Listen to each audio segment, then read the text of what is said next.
Oh, dupes! It looks like you've just about completed all of this construction. So you know what that means? Build it all over again. Yes, okay, so far we have 10 natural gas generators. We have a whole bunch of steam turbines up here, even more steam turbines down here, lots of shipping rail, and we're definitely going to expand this out even more. Because there's one last thing that I didn't think of last time, and that is that I have a lot of debris that's going to be coming out right here, and that needs to be shipped as well, all the way up here and into some steam turbines as well. So that stuff's going to be right around 450 degrees Celsius, ideally, depending on what I do, which means 5, maybe a total of 6 shipping rails will be up here. So good job, dupes, but you have a little bit more work to do. Look at that dense brick of things to do. Oh man. I'll be honest with you, I'm really surprised with how well these dupes built this area. One, having access to the, Atmo suits down here really helps because I can bring in more dupes and they can kind of just run over there. Kind of like Dr. Eskimo. Hey, buddy. Nice of you to run over here rather than fly and get stuck in space. But yeah, it worked out pretty good. As far as steel production, that's been going great down here. I set this one just below the same priority as that one, and it seems like these dupes just continuously run lime and run steel all the time. It just seems to work out really good that way. Nice. I think it's time for a new duplicant here. Let's go ahead and find one. Oh, there we go. I love a good slow dupe. All my welcome to the base. And thank you so much for being a Patreon supporter. Look at that.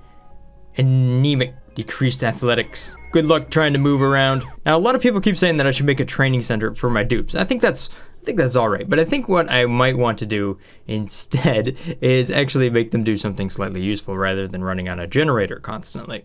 And that would be maybe just ranching a little bit. Do need a few skills to get down there, but I think it'll work out. All right, all mine, let's see if we can find a good place for you to be. Wow, looks like we already have plenty of dupes in pretty much all of these categories here. There you go, all mine.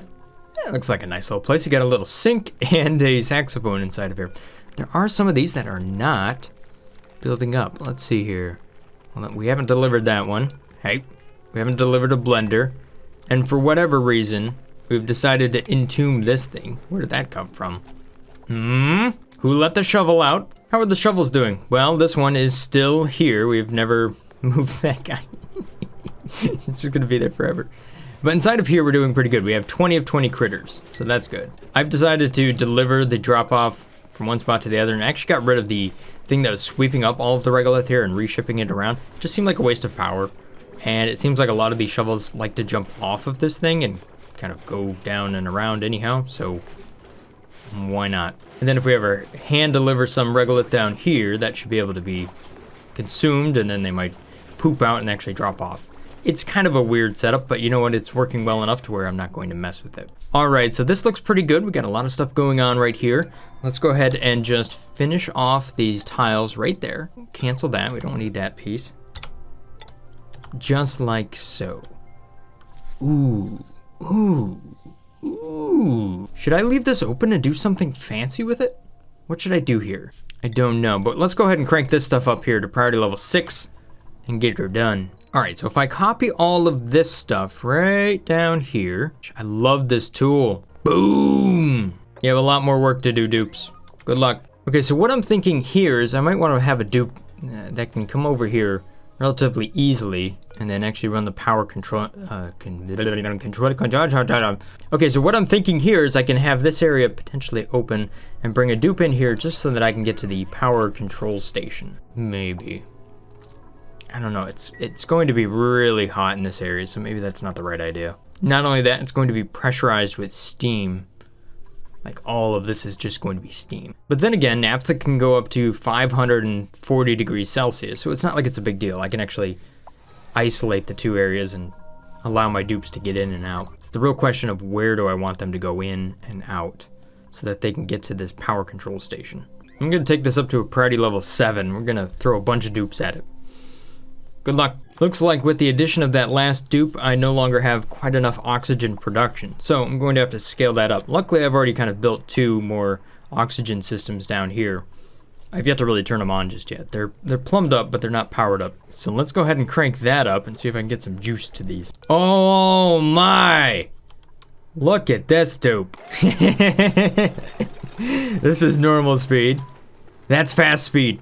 Woo! Alright, so all I need to do is bring in a large power transformer. That should do it. Bring in some doors like that. Set the priorities nice and high. There you go. And that'll be done.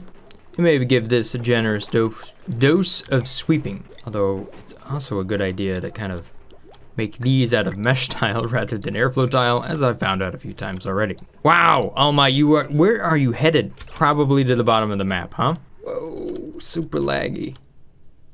No, you're heading all the way over here to run a glass forge. You know what? You need to do a very easy job. Or a job that doesn't require you to move very far. Just because you don't move far doesn't mean your job is easy. Trust me, I know. Okay. Here's what you're going to do, all my. Absolutely nothing. But you will do a bit of farming. And you will do a little bit of ranch. I mean, once you eventually get back up here. Please. Sometime. Oh, man. Alright, so people keep asking me about what is going to be the next playthrough of this game. And the answer to that question is I want to do a very heavily modified game.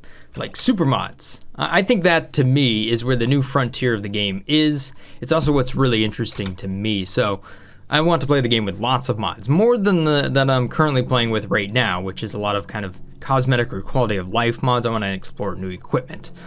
New biomes, that sort of thing. One of the new mods that I'm playing with right now is Q for Sinks, made by Stefan right here. So what we should see here is that dupes, as they go into the lavatory, if they happen to stack up a little bit more here, they will wait before leaving so that they actually make sure that they use the sink. Kind of a nice little thing, and where they don't drag germs around. I wasn't really having a problem with it to begin with, but there is the slight chance that I could have that problem.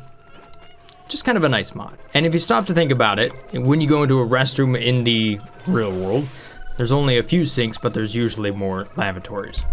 Hey, looks like the dupes are making some good progress. Look at these dupes go! Okay, one more piece of wire, and I should have this other oxygen system online.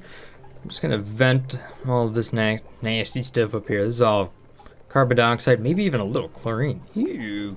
Let's get that out of there. Ooh, there we go. Now it's running. Whoa, whoa, whoa, whoa, whoa. That's the wrong stuff. Oh, it's all carbon dioxide. Oh, and that'll be okay.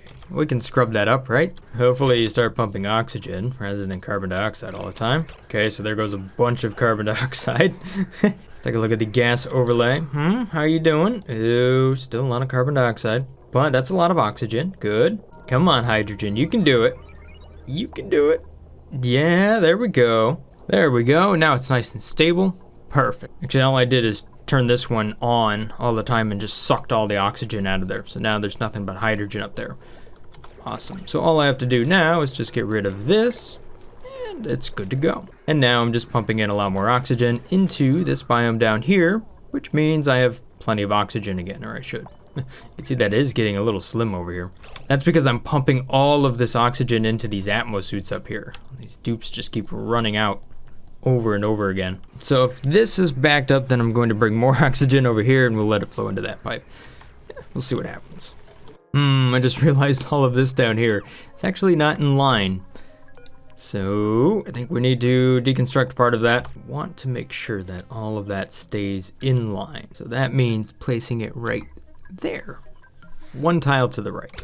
I would have driven people nuts had I left that one. I bet people already commented about it down there. You're gonna have to edit your comment. I know, I've seen you guys. You write something, so you don't forget it, and then I catch you before you realize that I catch it in the video. Okay, so here's another thing that I have to really worry about here, and that is water management. So I've got a lot of water that's going to be coming out of these steam turbines. Nice clean water, relatively hot, 90 degrees Celsius. And a good amount of this I'm going to want to recirculate back down here so that it can continue to be converted into steam and used in power.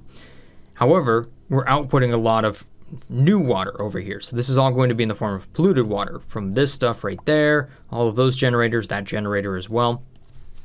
Bunches and a bunch of polluted water. So ultimately what I need down here is some way to either monitor the amount of steam I have in this room, or the amount of water I essentially want to kick out and recirculate back.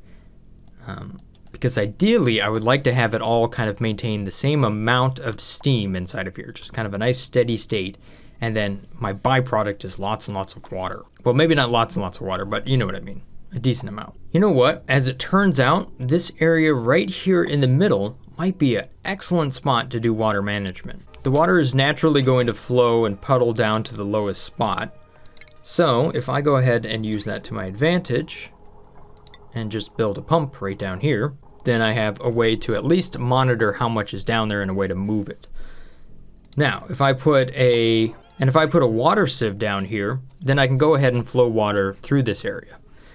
Now, the thing about a water sieve that's pretty cool is that if you run clean water into a water sieve, it does not consume any of the filtration medium. It just passes by it. So that's pretty handy. So whether we have clean water or polluted water that's flowing through here, I won't really have to worry about it. Now, I would think I'd want to monitor this with an array of different sensors, right? I might have clean water down here and polluted water on top, or the other way around. So I think I might want to have a couple of sensors just like that.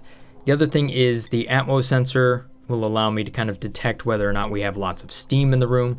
So maybe I do that somewhere over here. So the idea here is that if any of these sensors become true, I turn the pump on. However, that only accounts for part of the equation. If everything is steam inside of here, then I have no way of removing a certain amount of steam in the form of water, because all of these steam turbines are just going to keep bringing in more and more water, and this stuff might be flashing to steam right away. So we might actually have a runaway situation, not in temperature, but with the quantity of steam down here. So on the liquid output from these steam turbines, I should probably have a way to override the command that says bring the water back down here, but actually deliver it out of the system. And as it turns out, I have a great spot for that as well.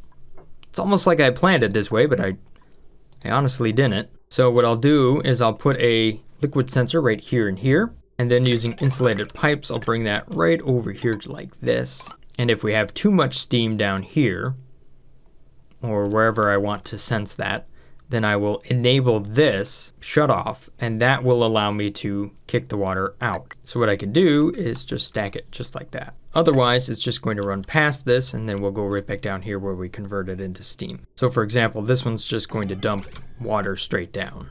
Not a big deal. So then this guy over here does that. Boom, just like so. Now I have to get this cooling capacity from one side to the other as well. So I'm gonna have to do some insulated stuff and kind of navigate that around. Yeah, so just like that. Ooh, we are down to 6 frames per second. Nice. All right, now as for the water out from up here, that's going to have to go all the way back down here to this. I hope you dupes are ready for a ton of construction, because you have to run this pipe all the way over here, and then over here, and up here, and then down here past all of the lava. Whew, finally over here, and then back up and connect right there. That is a huge pipeline. It's going from all the way up over here, down over there. Look at all the pipes in this base. Look at that spaghetti. Delicious. Oh no, I've got bad news for you. We're gonna be out of obsidian again. Man, I just dug up an entire biome worth of it. Where's some more obsidian? All right, we're gonna have to dig up this stuff. This highly convenient obsidian way over here on the side of the map. Oh, who's on fire? What's going on this time? No, you're suffocating. Oh my, what are you doing? How did you get down here? Oh, you went through the transit tubes. You are doomed. You're not gonna be able to get back. What are you trying to do? You're trying to go over here to do something. Okay, no, what you need to do is run for your life to see if you can get all the way back up here. And then whatever you do, don't go back. Good luck, All My.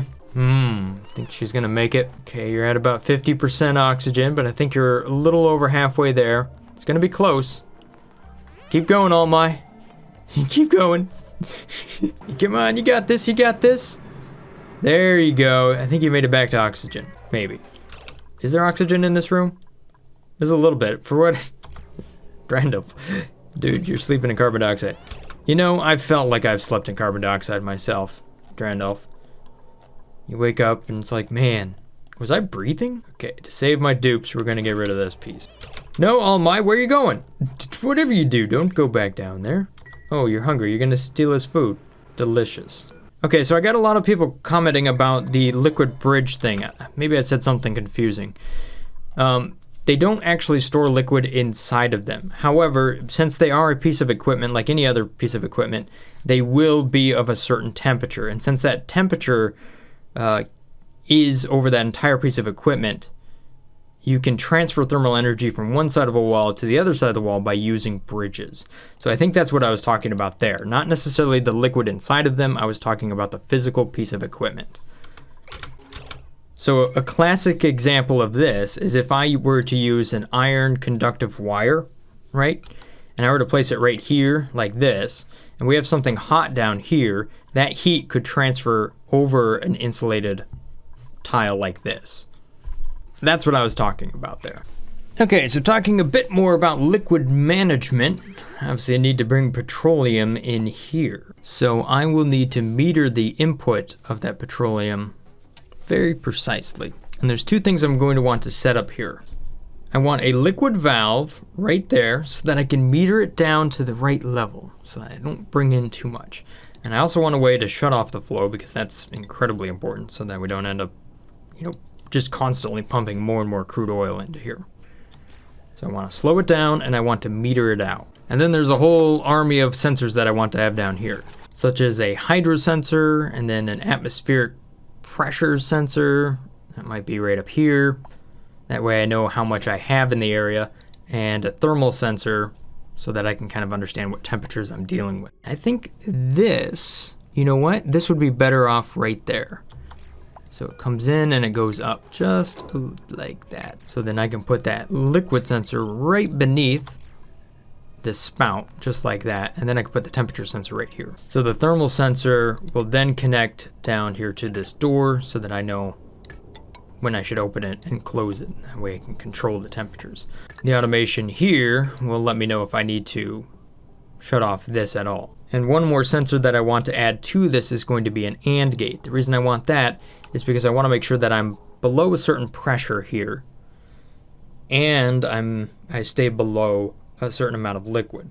This is because I don't want to saturate this with too much sour gas, and I also don't want to saturate it with too much crude oil. Or in this case, not crude oil, it'll actually be petroleum. Or I don't want to saturate it with too much heat. So, there you have it. So if this goes above 540 degrees, then we open up the door, we cut off all the heat that goes in. If this sensor goes above, let's say 10 kilograms or 4 kilograms, then we shut this off. A little bit more will actually find its way through because it's still going to have a little bit of liquid left over here, but that will allow us to stop it from running away. And if we go above, let's say 20 kilograms here, or so long as we're below 20 kilograms here, then we should be okay with the sour gas, or whatever that number is, be it 10,000. And the same sort of thing for this sensor here. If we ever go above negative 155 degrees Celsius, or somewhere around there, then I want that door to open up so that we don't transfer heat across. All right, so an update for you. My dupes have continued to build quite a bit here, and we have many more shipping rails that have now been built up here. So what I'm going to do is also ship out this igneous rock that comes out of this volcano down here once we kind of run it through the doors. And that's going to ship along this line, come all the way up here, jump over in this spot, and then it will travel on the far side of the rail here. So this is actually just going to heat up this little area a bit more, hopefully get some of that temperature out of it and actually into the steam turbines. Considering that's the output of this machine, hopefully it will be cool enough by the time we get out of here. So we'll see. One other thing I could do is bring it back up and run it through here a few more times, but for right now I'm actually just looking to kick it out over here. And if we wanted to feed some critters, I could possibly do that, maybe down here. I think I have yet another volcano available down here if I really wanted more magma, but I don't really think I need more magma at the moment because it's completely full. I'm also to the point of playing 2 games at the exact same time, so we've got Autonauts in the background and Oxygen not included in the foreground. This is taking a very long time to build, but I guarantee it's going to be worth it. Just look at all this power. Let's just do a quick estimation here. How many steam turbines do we have? All right, so we have 16 steam turbines, and we have 800 watts per turbine if they're running at the maximum amount. So that's anywhere from probably about 6,000 or less to 12,000 kilojoules. The petroleum generator here is worth 2,000, bringing us up to a potential of 14,800 kilojoules. And then we have 20 natural gas generators. Each one of those is at 800 watts. So that right there is 16,000 kilojoules. So plus 14,800, we're up to 30,800 kilojoules. Woo! And if we account for the possible boost that we'll get from the power control station here, that would add another 8,000. Meaning we have a system here that's capable of 38,800 kilojoules. Oh, but wait, what do we have as far as all these solar panels? Each one of these is a good 400 watts. Well, we have 12 of them over here that run at full capacity. So that's another 4,800. 43,000 kilojoules. And I'm pretty sure if we go and add all the rest of this stuff into it, we're going to be generating 50,000 kilojoules. I'll be able to max out my heavy watt conductive wire. At least that's the idea. I wonder what we could run with all of that power. Oh my gosh, what's going on in this game? All right, so I need to make sure that I'm maxing out the amount of lime I have. And I noticed that my critters, my Pintros up here are not maxed out. We're at 3 of 4 right there and at 4 of 7 in this area. So I could do a little bit better. So I queued up some more for incubation over here. So that'll be good. And that way I can make sure that I have enough lime. Because really, right now, lime is where my bottleneck is. I have eggshells. I don't have fossil. And I'm using up most of the poke shells that I can get my hands on. So all of that turns into steel. It's about as fast as I can get my hands on it. All right, so I'm going to re-task this rocket here, the Spirit of Liam. And you're going to fly out to the satellite area and actually bring back some steel, hopefully. It's not going to be much, but every little bit counts at this point. All right, let's take a look at something interesting, our colony summary here. Look at the wallpaper we have, 7,268. But look at the drywall count, over 4,000 tiles. Each one of those is 400 kilograms. That's 1,738,800 kilograms. That's a lot of drywall. Conveyor rail, over 2,000. Insulated ladders, insulated pipes, conveyor rails. Yeah, those are all real big things. What about steam turbines? How many of those do I have now? Oh, just 26. Critter drop-offs, 21. 21 solar panels. I clearly don't have enough mess tables anymore. I only have 24. And I have 27 dupes. I like to see that even modded equipment ends up inside of here. That's cool. Lava lamps, 4. All right, anyhow, let's take a look at our critters. That's what I really wanted to see. Domesticated critters, boom, boom, boom. We were up to 267. And in the matter of a single cycle or two, we went down to 77.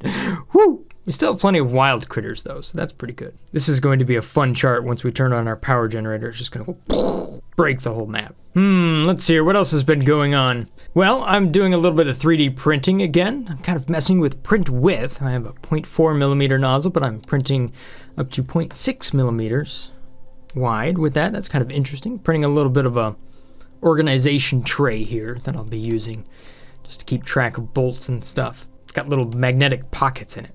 So that's where the magnets go. Besides that, I went grocery shopping. I know, really exciting. At any rate, that's as much as my dupes have time for today. They continue to work really, really hard on this. I'm going to let them run overnight, and then hopefully it will be done by tomorrow, and we can start to look at what in the world we are going to power with upwards of 50 kilowatts of power. Well, okay, whatever it was, the 40-something. Regardless, it's a lot of power. We can either freeze the map, heat the map, maybe freeze and heat the map at the exact same time. I don't know. If you have some ideas for me, leave them down there in the comment section below. As always, thanks for watching. Have a great day, guys. Stay awesome. Peace.